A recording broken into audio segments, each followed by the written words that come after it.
Everybody, welcome to geography core and in a series जहाँ पर हम क्लास 12 ज्योग्राफी की सेकेंड बुक को समझ रहे हैं. And in today's video we are going to complete the second half of the chapter water resources. So in the previous video we have completed the first half. You can check out from the description box, and for now we will continue with the remaining portion of the chapter. Okay, so our topic is emerging water problems. पानी की जो समस्याएं देखने को हमें मिल रही हैं उनके बारे में हम बात करेंगे.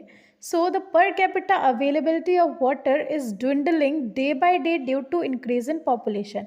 सिंपल सी चीज़ है, पॉपुलेशन बढ़ती जा रही है जिसकी वजह से जो पानी की डिमांड्स है वो भी बढ़ रही हैं, है ना. लेकिन पानी तो वही है जो लिमिटेड है. तो इसकी वजह से हो क्या रहा है, it is written per capita availability. तो पर कैपिटा से मतलब होता है पर पर्सन. तो ये जो पर कैपिटा वाटर अवेलेबिलिटी है ये धीरे धीरे जो है कम होती जा रही है. ड्विंडलिंग का मतलब यही होता है कम हो रही है, घट रही है. क्यों घट रही है? क्योंकि पॉपुलेशन बढ़ रही है एंड पानी की डिमांड भी ज़्यादा लोगों को हो रही है ना. So available water resources are also getting polluted with industrial, agricultural and domestic effluents. Industry से, एग्रीकल्चर की वजह से जो भी हमारा वेस्ट होता है वो सब हम पानी में ही छोड़ देते हैं, है ना. तो इससे होता क्या है, water is getting polluted and in return is further limiting the availability of usable water resources. Simple सी बात है, जब क्लीन पानी को हम गंदा कर देंगे तो जो हमारा साफ़ पानी पहले था वो कम हो गया ना, क्योंकि हमने गंदा कर दिया.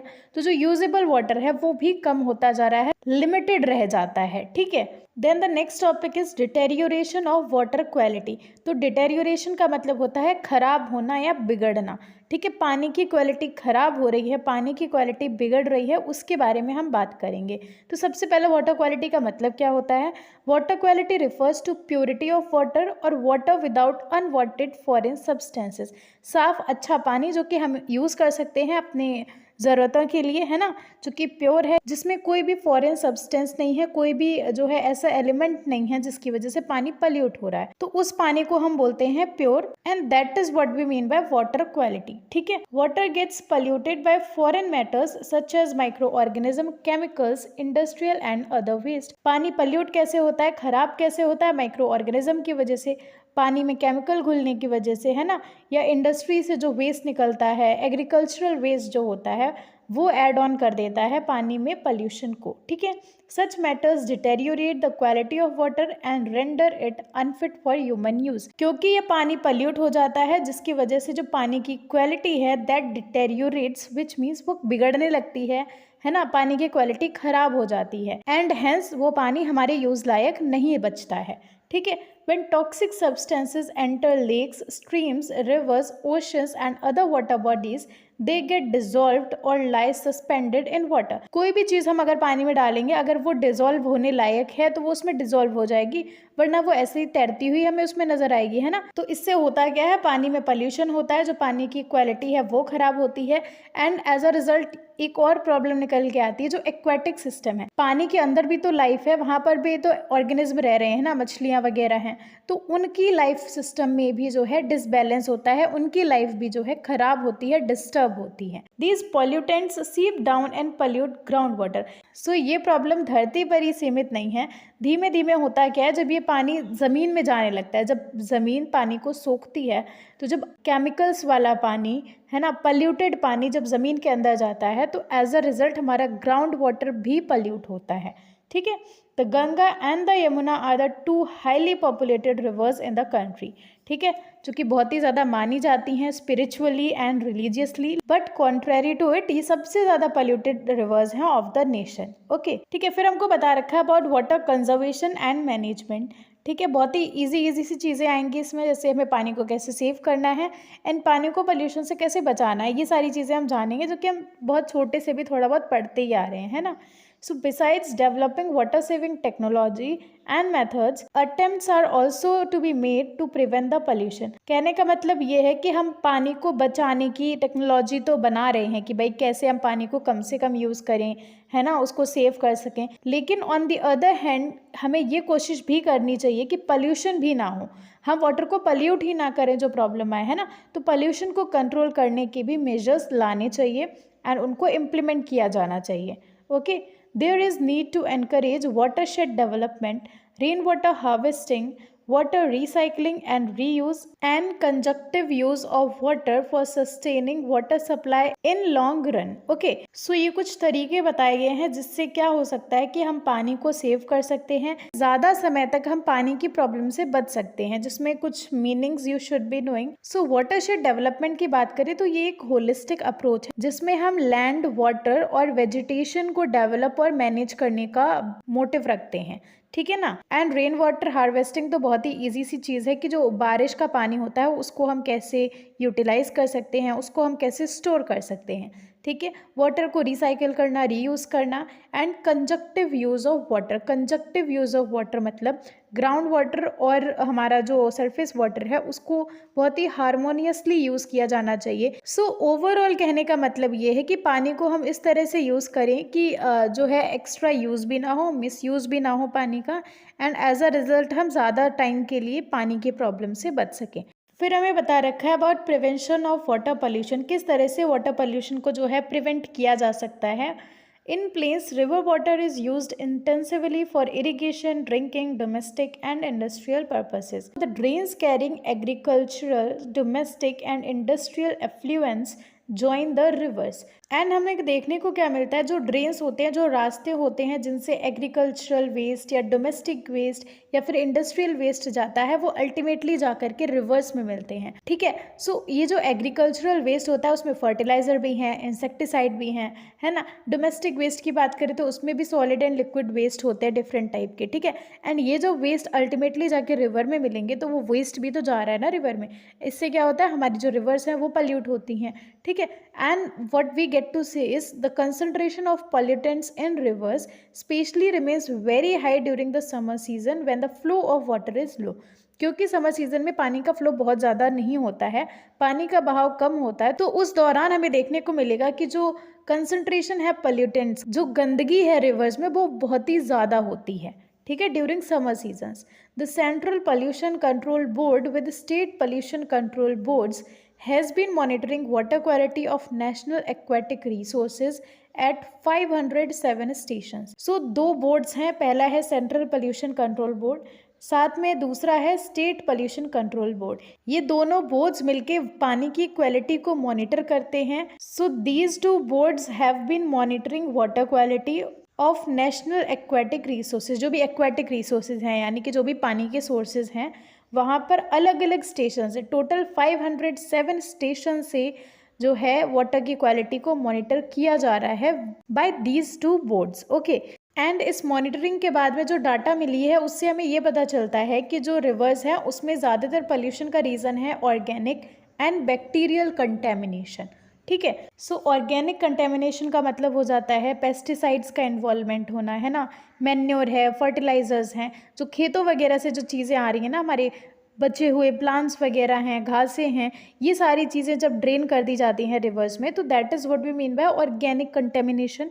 एंड बैक्टीरियल कंटेमिनेशन मीन्स कि बैक्टीरियाज का प्रेजेंस बहुत ज़्यादा है. सो ये दो मेजर सोर्सेज देखने को मिले of pollution of rivers. Yamuna river की बात करें तो it is the most polluted river between Delhi and Etawah. इस रीजन में ये बहुत ही ज़्यादा पोल्यूटेड रिवर है. Other severely polluted rivers are, so you have to remember this, कौन कौन से रिवर्स जो हैं पोल्यूटेड हैं.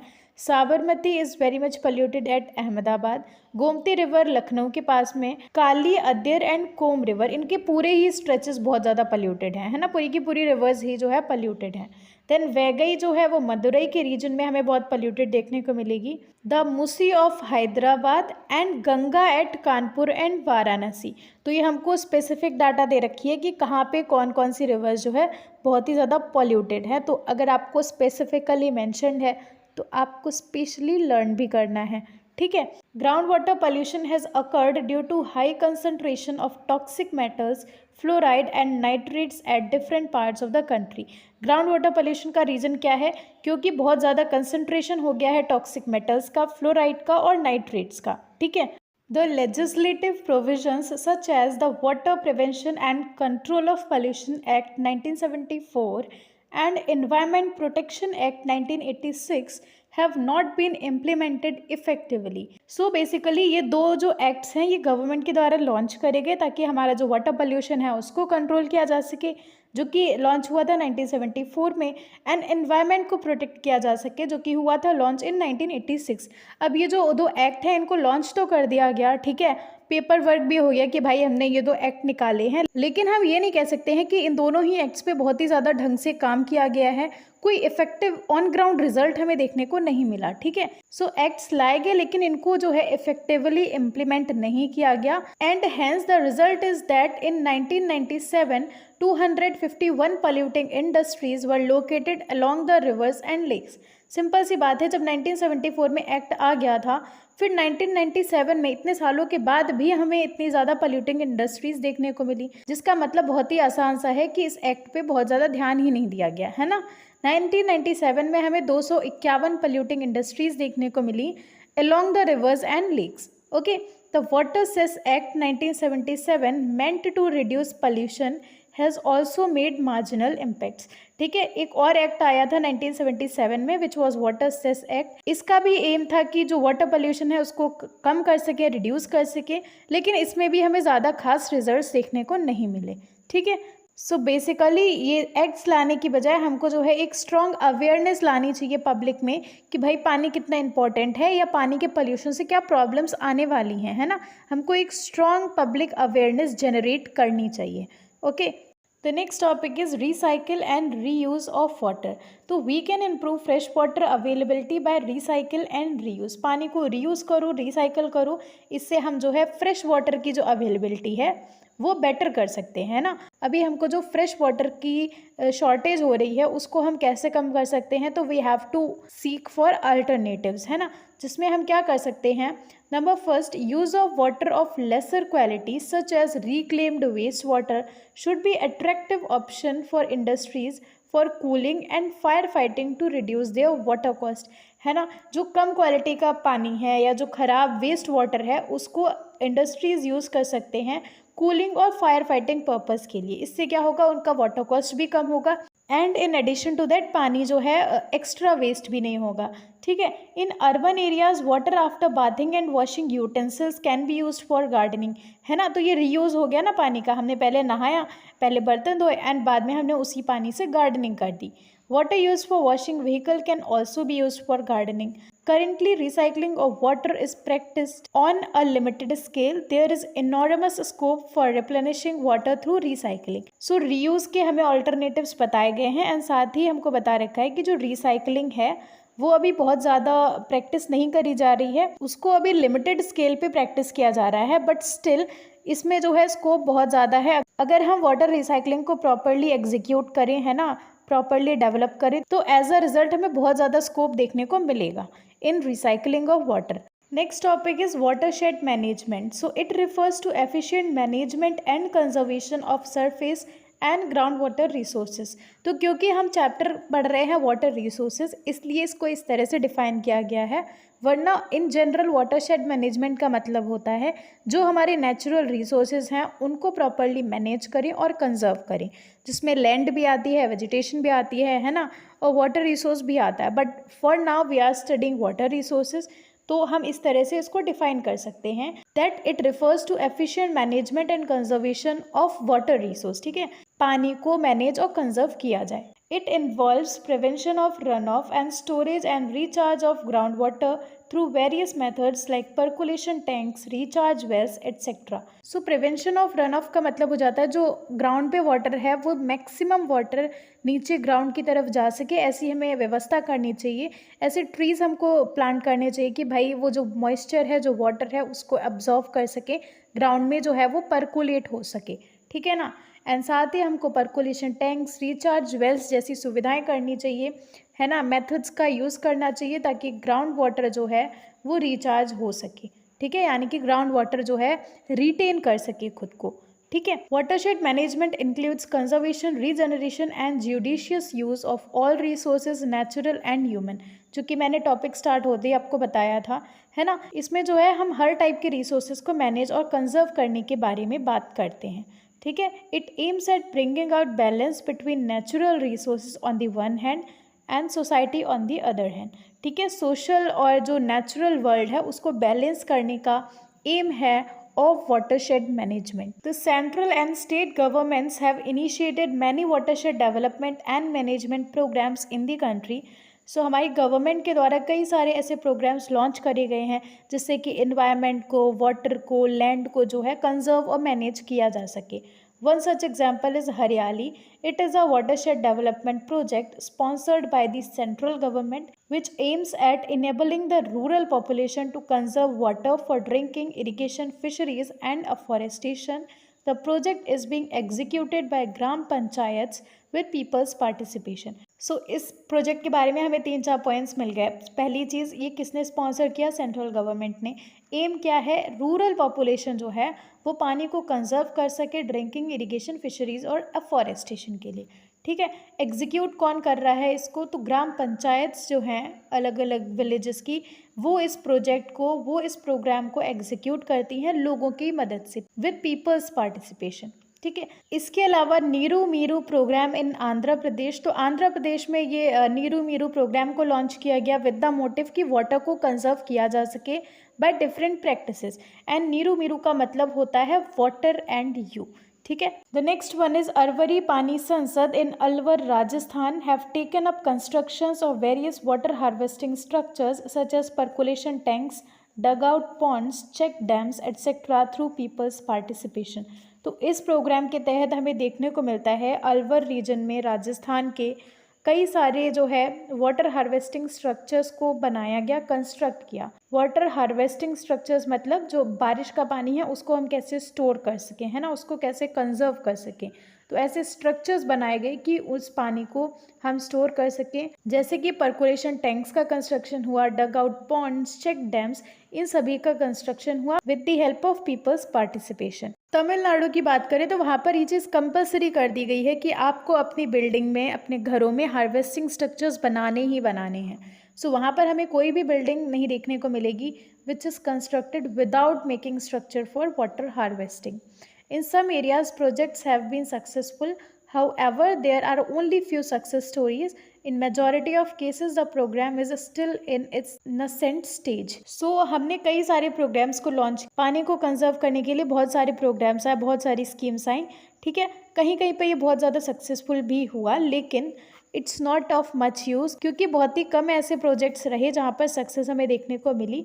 मेजॉरिटी केसेस में जो प्रोग्राम है वो अपनी नेसेंट स्टेज में है, यानी कि हम कह सकते हैं वो अभी अभी जस्ट स्टार्ट ही हुआ है ना, अपने डेवलपिंग स्टेज में है. बेसिकली पूरी तरह से वो जो है रिजल्ट नहीं लाया. Okay. There is a need to generate awareness regarding benefits of watershed development and management among people in the country, and through this integrated water resource management approach, water availability can be ensured on sustainable basis. बहुत ही simple सी चीज़ है कि भाई हमको जो है लोगों में अवेयरनेस फैलानी चाहिए, लोगों को एजुकेट करना चाहिए कि what is the need to conserve water, है ना. उनको बताओ कि भाई पानी बचाना ज़रूरी क्यों है एंड पानी हमें बचाना है. जब लोग भी इस चीज़ में पार्टिसिपेट करेंगे, अकेले गवर्नमेंट नहीं कुछ कर सकती है ना, जब लोग भी ऑन ग्राउंड इस चीज़ में पार्टिसिपेट करेंगे देन ओनली हमको बेटर रिजल्ट्स मिलेंगे. Okay. The next topic is rain water harvesting. तो ये एक तरीका होता है जो रेन वाटर है, बारिश का जो पानी है उसको स्टोर करने का, उसको कैप्चर करने का फॉर डिफरेंट यूजेस. इस पानी का यूज़ किया जाता है to recharge ground water aquifers. So देखो, ग्राउंड वाटर एक्विफर्स का मतलब होता है ज़मीन पर एक ऐसी लेयर होती है जो कि पानी को होल्ड कर लेती है, पानी को स्टोर करती है, तो उस लेयर को ही वी से एज ग्राउंड वाटर एक्विफर्स. ठीक है. तो रेन वाटर से ही जो है हम ग्राउंड वाटर एक्विफर्स को भी रिचार्ज कर सकते हैं.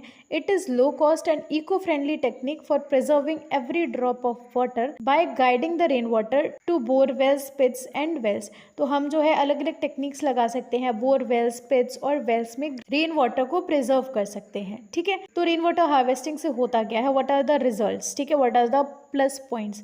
सबसे पहली चीज़, it increases water availability, checks the declining ground water table. जो ग्राउंड वाटर जो है डिक्लाइन कर रहा था वो भी इंक्रीज होने लगता है. भाई पानी जब नीचे पर्कुलेट करेगा तो पानी बढ़ेगा ना, है ना. Improves the quality of ground water through dilution of contaminants like fluoride and nitrates. So rain water के थ्रू जो हमारा कंटेमिनेटेड वाटर है जिसमें फ्लोराइड है, नाइट्रेट्स हैं, उसको डाइल्यूट कर दिया जाता है, उसको जो है रिमूव कर दिया जाता है, जिससे जो ग्राउंड वाटर की क्वालिटी है वो भी बेटर होती है, इम्प्रूव होती है.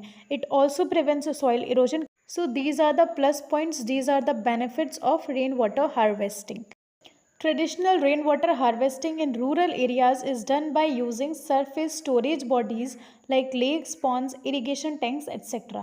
ठीक है, राजस्थान में rain water harvesting structures locally known as kund और टंका, जिसको हम बोलते हैं अंडरग्राउंड कवर्ड टैंक। ठीक है, ज़मीन पे एक टैंक ऐसा बनाया जाता है जिसको कवर कर देते हैं, तो that is known as kund और टंका।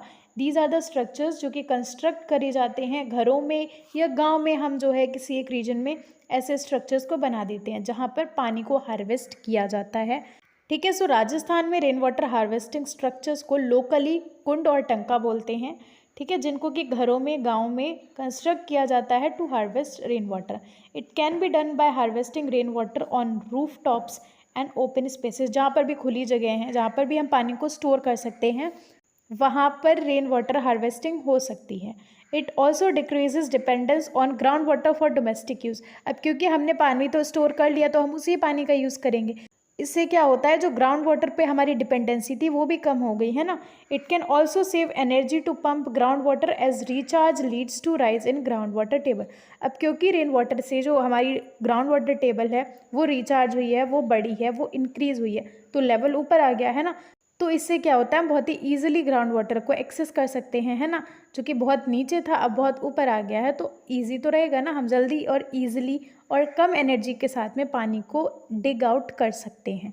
Transfer of water from water surplus areas to water defect areas through interlinking of rivers can be important remedies for solving water problems in India.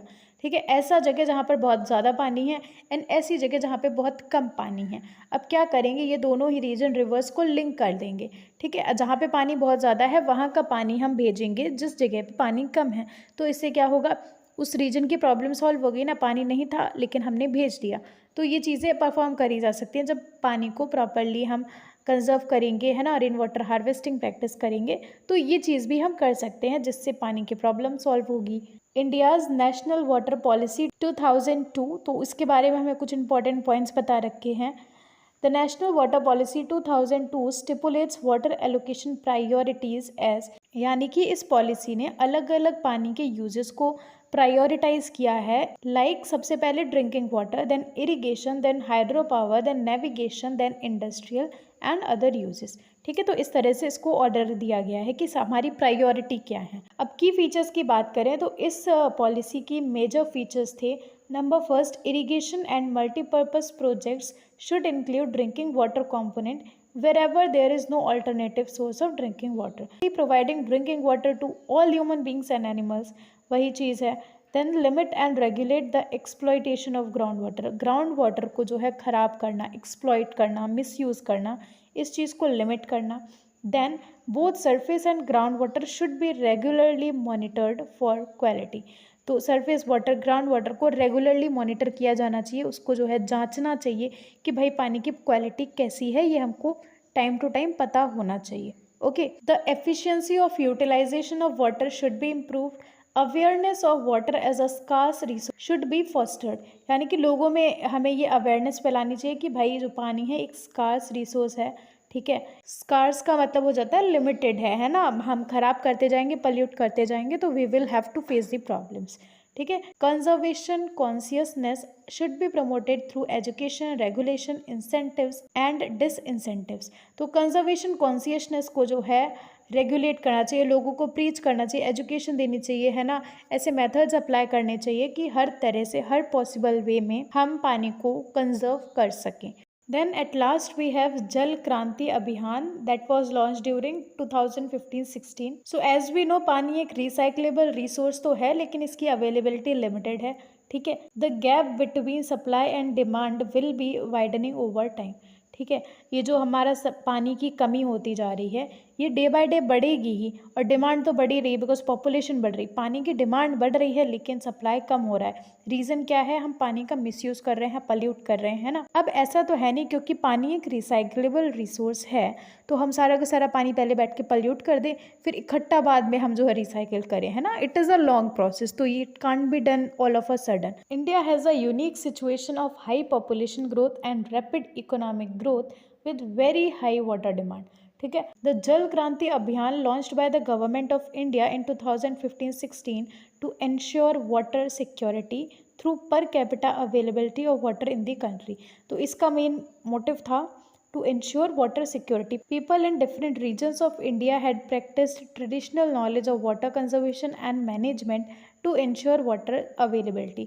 अलग अलग रीजन्स में जो है लोग कोशिश करते हैं कि भाई पानी को कैसे सेव करें, ठीक है। ट्रेडिशनल नॉलेज का यूज़ किया जाता है to conserve and manage water. Okay, so yes, that is the end to the chapter and video as well. Thank you so much for watching. Do let me know in the comment section how was the video, and मिलते हैं in the next video. तब तक रुक जाना नहीं।